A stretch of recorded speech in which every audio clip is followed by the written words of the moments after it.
seorang staf kantor desa di Kabupaten Goa, Sulawesi Selatan, menjadi korban penembakan oleh orang tak dikenal, OTK.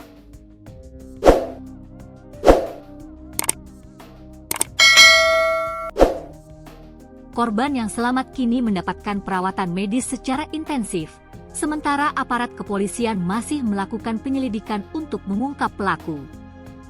Peristiwa penembakan yang menimpa Hardianto, 35, terjadi pada pukul 2 WITA, Kamis, 26 Juni 2025, di Desa Panaikang, Kecamatan Patalasang, Kabupaten Goa. Insiden ini bermula saat korban hendak pulang ke rumah menggunakan sepeda motor. Ketika tiba di halaman rumahnya, tiba-tiba terdengar suara letusan, dan korban mengalami luka tembak di bagian ketiak sebelah kanan disertai ceceran darah. Korban hendak pulang ke rumah dan saat berada di halaman tiba-tiba terdengar suara letusan.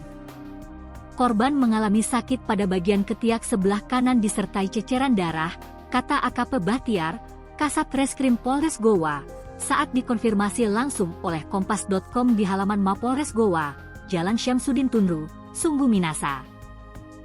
Akibat dari peristiwa ini, korban langsung dilarikan ke Rumah Sakit Umum Daerah, RSUD, Syekh Yusuf, untuk mendapatkan perawatan medis.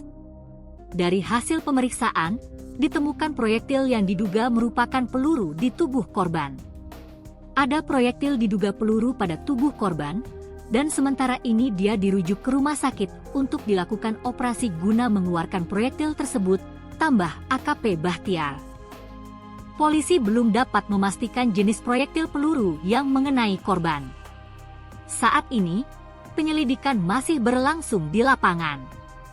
Kalau jenis pelurunya kami belum bisa ungkap sebab harus diuji secara forensik, dan saat ini tim masih melakukan penyelidikan di lapangan, jelas AKP Bahtiar. Informasi yang dihimpun Kompas.com menyebutkan bahwa korban saat ini dirujuk ke salah satu rumah sakit di Makassar untuk menjalani operasi pengeluaran proyektil peluru dari tubuhnya.